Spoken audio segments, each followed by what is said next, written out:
guys, hello everybody, how are you all doing? It's so nice coming back to make another video for you guys. Yes, and today we are going to be talking about the breakdown for type rating, the whole money that is required to get your type, especially if you want to get an Embraer 145 135, if you want to get a Legacy 600 650, and just anyone around there, because I'm currently doing my training on a Legacy 600, but I did a type rating on 135 145. So if you did a type rating on 135 145, you can actually fly a Legacy 600 or a Legacy 650. So that's the beauty about it. You do one type rating, but you can actually fly up to 4 aircrafts. I don't know if it makes sense to you. Yeah, it has to make sense to you because it's Princess Anu that is breaking it down. Okay, this place is quite hot. I decided to stay back in the cockpit so that I can quickly do this because we just landed, and before we take off again to our next destination, I decided to do this. And just in case you're seeing my face for the first time, my name is Princess Anu, and on this channel we talk about aviation, motivation, and adventure. Yes, but just in case you are looking at my hand, I know you might be distracted looking at my hand like, Princess Anu, wait, are you married? What is going on? Anyways, yes, I got proposed to. Let me feel good now. Yeah, and don't worry, you can watch the proposal video on Life with Princess Anu, but I'll leave a link. Where's the link now? I'm going to leave a link up here anyways, where you can watch my proposal video, or you can go to Life with Princess Anu, which is my second channel, where I talk about other things, not aviation. So yeah, you can go there, enjoy it, and please don't forget to subscribe. You guys are my people. For goodness sake, we should get up to 1,000 subscribers by now.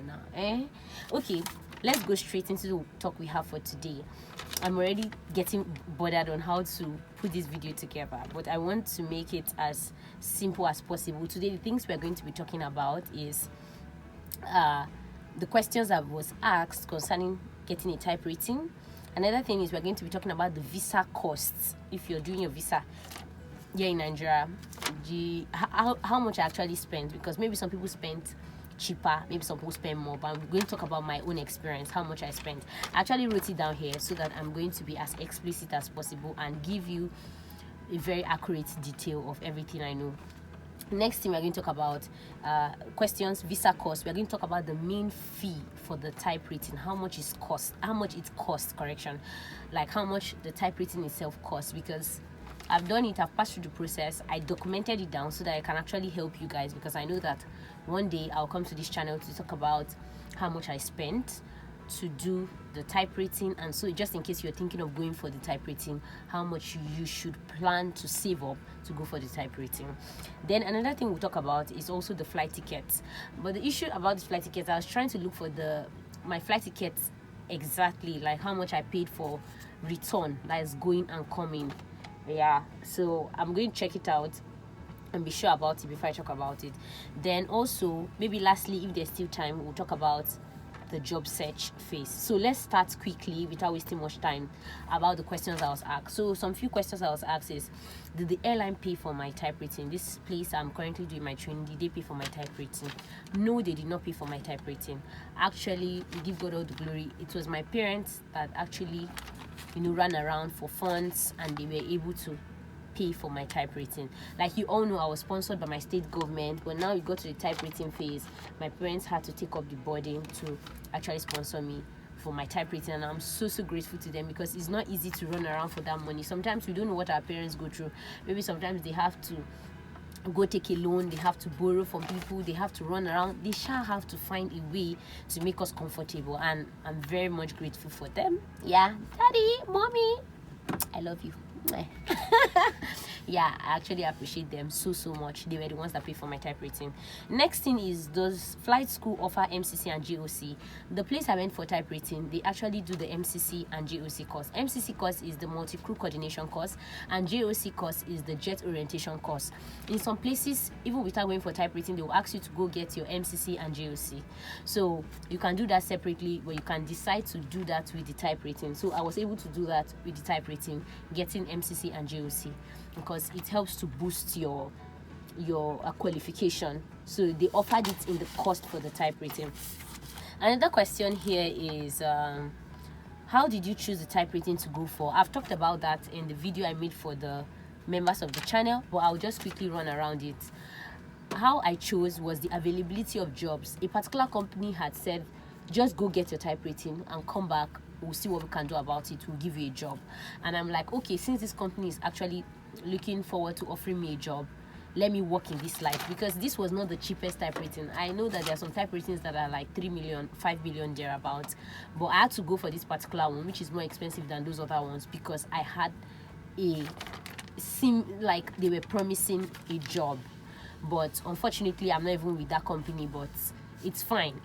God has a way of doing things. You might plan it this way, you might plan it this other way, but it will always favor you. So that's how I feel about it. So yeah, that's how I choose the company I went to do type rating with. That's how I choose the type rating I went for, not the company. Okay, next thing is who decides what type rating you do. It depends on you. You are the one that is going to make the final decision for the type rating you're going to do. But if you get employed by a company before you go for your type, then it's the company that is going to decide. But the moment you leave flight school, the first thing you have to do is to start looking for how to get a job. And you look at the companies that are available and the companies you will want to work with. You will now ask yourself, what kind of aircraft do they fly? Depending on the kind of aircraft they fly, that's what will determine the kind of type rating you would do. So for me, that's also the line I looked at. You look at the airline you want to fly, you look at the aircraft you're flying, and that's the type rating you're going to pick. Next is who sponsored your type rating. I've talked about that already. My parents sponsored my type rating. How do new pilots get our requirements? Like me, fresh straight out of flight school, I had over let's say 256 hours, and I was able to come and start my training. Yes, I know it's a privilege, but some other places people have to go and fly for like 1,500 hours. But trust me, in Nigeria, some people are hired with 200 hours, some people are hired with 250 hours. Yes, people are hired with as low hours like that. So don't think that you cannot get a job, because yes, it's quite difficult. Most companies don't want to take ab initios because they are like, hey, they will come and spoil our tires, or hey, they don't have experience and all that. But just trust God. You will see a company that is going to take you and will train you. Yeah, because I'm currently doing my line training, and I'm just happy that I had this opportunity to even start my line training. Seriously. Yeah, I've not gone so far, but I'm trusting God I'm going to be finishing soon. So that's by the way. Now we are done with the questions. Next to visa cost. Personally, I spent an approximate value of, let's say, 75,000, both transportation to the visa office. I like to include everything. Transportation to the visa office, my documents, the money I paid at the visa place, and the money I paid for those people that are doing all those downloaders. They call them those people that do the application for you outside before you get into the VFS office to submit your document. All those runarounds, let's cost it at an approximate of 75,000. Next is the main type rating costs. The main type rating costed approximately $18,000, including VAT. Yes, it costed $18,000 including VAT. So let's convert it to Nigerian figure. You know, most of the time, if you want to go for a schooling or training, the bank will give you at bank rate. So they might give you, black markets might be selling, for instance, they might be selling dollar at 760 naira for $1, but the bank will be going at maybe sometimes 430 naira for $1, or they might be going at 450 naira for $1. At that time, the bank was doing $430 naira per dollar, and it favored me. That's what I'm going to say at that time. Instead of going to buy black market, I was able to get bank rates.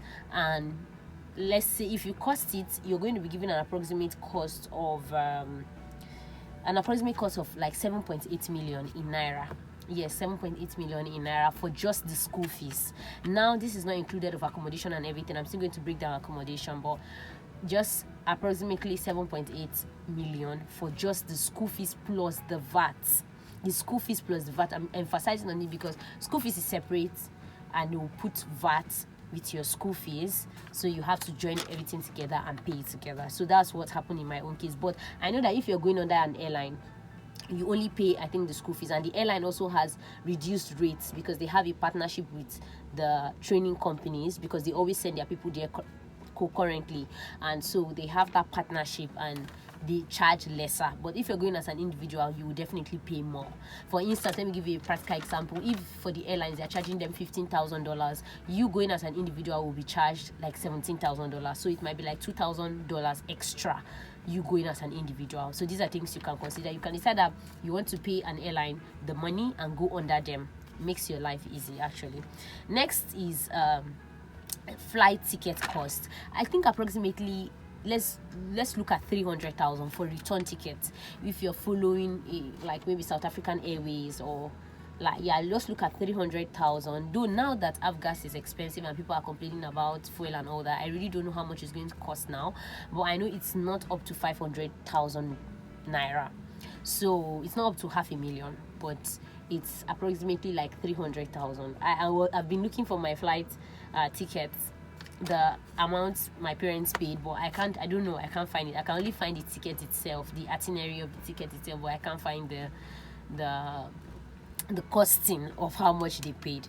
So another thing is, another thing is bank charges. So let's put an approximate of 20,000 naira for bank charges. It can be less, trust me, because bank charges, if you go and pay in dollars to the bank, they are going to remove some certain amount to be able to transfer it to the school. So there's some kind of bank charges around the corner.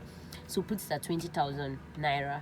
Then that time they asked us to do, the pandemic was up, so they asked us to do tests. I don't want to call what was going on then because I don't know how it's going to affect this video. So the pandemic was up then, and you have to do a test before you leave the country. Then I spent like an approximate of like 40,000 naira to do the test. Then coming back into Nigerian government will ask you to pay if you don't have your COVID card, if you've not taken the double dose, you'll be asked to pay like almost 100,000, because I know it was 90,500 or 91,500. It was actually high, almost 100,000. You will be asked to pay before you come into the country. So I also paid that. But now that the pandemic is over, I don't know if they still ask people to pay that amount while coming into the country, because you have to pay to enter the country since you don't have that permits. Anyways, you don't have your card, you have to pay. So let's say 40,000 naira I spent plus 100,000. So that one, for only that pandemic issue alone, you'll be spending like 140. But thank God that pandemic is over. Another thing is to process your medicals. Like me, at the time when I came back, my medicals, which commercial pilot license medicals, based on your age, mine, I'm supposed to do it every 1 year. The older you get, it will be reduced to 6 months and even less. So mine, I'm supposed to do it. So at that time I was coming back, the timing for me to do my medicals was already due. So I did my medicals. For medicals, I spent 35,000. So that's 35,000 naira for medicals. And license processing. For you to process your license, you have to pay some recommended fee for them to put your type rating on your license. And putting your type rating on your license will cost. Putting your medicals on your license, you also pay them. And putting your medicals, your type, and your instrument on your license, you also pay. So, but that one you find people around to like help you around with. If you don't stay around, there are people that are very conversant with doing this thing all the time. You can ask them to help you do it. And let's put an approximate cost of 45 to 50,000 naira. So now I've called a lot of money. Another thing is, now let's talk about accommodation, feeding, accommodation, and transportation. I used the place I stayed in, I used their transportation. They were always taking me to the type rating center and bringing me back every single day. So I paid them. Apart from the accommodation, I paid them. The accommodation also had breakfast inclusive, so I did not worry about breakfast. And then they took me to the school and they brought me back. So anytime I was going to the training school, they took me there. Anytime I was coming back, whether at night, whether early in the morning, they come and pick me from the school. So that one, you will have to change your money obviously to dollars, then you change it to the country's currency, which will be rand. Like me, let's say for that one, I changed $4,000. So $4,000, you change it into naira, you have to change it into naira. So then let's say like up to 1.8 million. But now even that 1.8 million, the money spent for feeding and accommodation and all, let's say it's like 900,000 feeding, accommodation and transportation to the airport and back until I came back to Nigeria, because I stayed over like 1 month. No, not up to 1 month, like 29 days or so. Those were the times I used to do my whole training. And is there any other thing on my list here? I'm not seeing anything on my list, but just in case I see anything I need to talk to you about, I'm definitely going to point that out. So when you cumulate all this together, because I don't want to put in too many figures, when you cumulate everything that is spent with all the things I've talked about, with all the breakdowns I've given you, you're going to be having an approximate figure of 9.5 million naira. If you convert it to dollars, I'm sure it's going to be very much cheaper. And this what I'm talking about is for an Embraer 135145, which can also enable you fly a Legacy 600 or Legacy 650. So if you have at least 9.5, you should be comfortable enough to go do your type rating and come back to Nigeria and have it on your license. So these are some factors you need to consider. That's why I said before that now it's not just about getting the money for flight school, it's also about planning. When you're out of flight school, what else are you going to do? The job search phase is a different phase. We're still going to talk about that. Now I'm just telling you based on my training and all. I can't wait to be done my training and know what the next phase of life is going to look like, but I'm following it one step at a time. Yes, and I'm going to say it again. If you've not subscribed to the channel, please subscribe. If you've not subscribed to my second channel, Life with Princess Anu, please just go there and subscribe. Many juicy things are coming. I'm going to be starting another live. No, it's still the same live, but an addition. So I hope this video has helped you know the cost of type rating and how to go about doing your own type rating. I trust God that God will help you actually to be your best. So I thought that, okay, I should do this today since I have some little time. So until I catch you on the same channel, keep watching Princess Anu TV, and don't forget to stay safe, be fine, be happy, and live your best life. Bye guys. Thank you.